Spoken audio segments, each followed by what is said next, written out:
नमस्कार दोस्तों, राधे राधे, जय माता की। स्वागत है आपका आपके चैनल धार्मिक उपाय में। आज के वीडियो में हम सुनेंगे माघ मास के महात्म्य के 9वें अध्याय की कथा, जिसमें यमदूत के द्वारा विकुंडल को धर्म और अधर्म का वर्णन किया गया है। तो इससे पहले कि मैं कथा शुरू करूं, हमेशा की तरह आपसे विनती है कि यदि आपने चैनल को सब्सक्राइब नहीं किया है और चैनल पर पहली बार आए हैं तो चैनल को सब्सक्राइब कर लेना, और यदि वीडियो अच्छा लगे तो वीडियो को लाइक कर देना और आगे शेयर कर देना। तो चलिए अब सुनते हैं माघ मास के महात्म्य के 9वें अध्याय की कथा। यमदूत बोला, हे वैश्य, मध्याह्न काल में आया हुआ अतिथि, चाहे वह मूर्ख, पंडित, वेद पाठी या पापी, कोई भी क्यों न हो, ब्रह्म समान होता है। रास्ते से थके हुए ब्राह्मण अथवा भूखे प्यासे अपरिचित बटोही को जो अन्न जल के दान से तृप्त करता है, वह ग्रस्त बहुत समय तक ब्रह्मलोक में निवास करता है। मध्याह्न या सायंकाल के समय जिनके घर आया हुआ अतिथि निराश नहीं लौटता, वे यमलोक में नहीं जाते। नहीं नहीं शब्द के सुनने के साथ लौटा हुआ अतिथि ग्रस्त के जन्म भर के इकट्ठे किए हुए पुण्यों को अपने साथ ले जाता है। अतिथि के सत्कार के बराबर दूसरी कोई संपत्ति, बंधु, धन, धर्म आदि हितकारी नहीं है। हे वैश्य, अतिथि सत्कार के प्रभाव से जो राजा तथा मुनि लोग ब्रह्मलोक को गए हैं, उनका आज तक पतन नहीं हुआ। हे वैश्य, अन्न दान करने वाला दैदीप्यमान विमान का उपभोग कर अमृत पान करता है तथा स्वर्ग के सुख भोग कर पृथ्वी पर उत्तम कुल में जन्म लेता है, और धर्मात्मा राजा होकर चिरायु तथा नष्ट न होने वाले वंश को प्राप्त करता है। क्योंकि अन्न ही सबके प्राण रहने से अन्न दान करने वाले को प्राणदाता कहा गया है।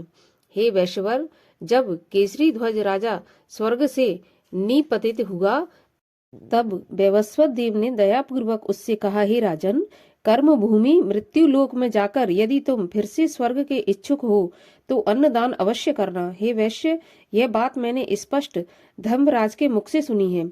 ग्रीष्म ऋतु में जल, हेमंत ऋतु में ईंधन देने वाले तथा सदैव अन्नदान करने वाले यमराज के दुखों को नहीं पाते।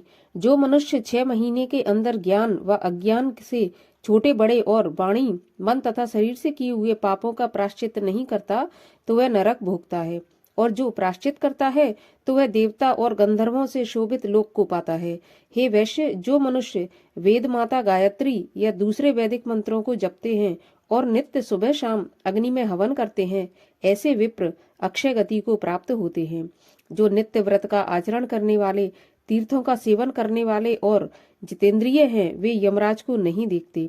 नरक से बचने वाले को पराय अन्न की अभिरुचि छोड़ देनी चाहिए, क्योंकि जो जिसका अन्न खाता है वह उसका पाप खाता है।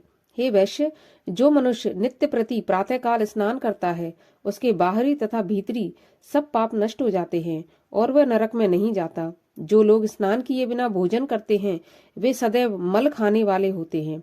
जो नित्य स्नान नहीं करते, उनके पितर तथा देवता उसके विमुख हो जाते हैं और वह नरक भोगकर नीच जाति तथा चांडाल आदि योनि में जन्म लेते हैं। जो लोग माघ मास में पर्व के दिन जल में स्नान करते हैं, वे न तो बुरी गति पाते हैं और न बुरी योनि में जन्मते हैं। उनके बुरे स्वप्न और दुष्ट चिंताएं भी सदैव निष्फल हो जाती हैं। हे वैश्य, प्रातः स्नान से शुद्ध होकर मनुष्य माघ महीने में तिल, तिल पात्र और तिल कमल का दान देने से यमलोक में नहीं जाते। हे विकुंडल, पृथ्वी, सोना, गौ आदि 16 महादान हैं। इनका दान करने वाला मनुष्य स्वर्ग लोक से नहीं लौटता।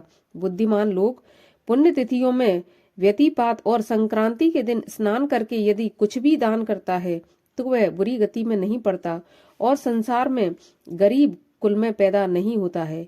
हे वैश्यवर, सत्यवादी, मौनी, मधुरभाषी, आक्रोशी, क्षमाशील, नीतिमान, अनिंदक, प्राणियों पर दया करने वाला, दूसरों के पापों को छुपाने वाला, पराये गुणों का वर्णन करने वाला, दूसरों के धन को न चाहने वाला, इस तरह के लोग नरक नहीं भोगते। दूसरों की बुराई करने वाला, पापी तथा उनका साथ देने वाला, खोटे व कठोर वचन बोलने वाला, परोपकार न मानने वाला आदि ऐसे लोगों की तीर्थ सेवन और तप से भी पापों से मुक्ति नहीं होती है।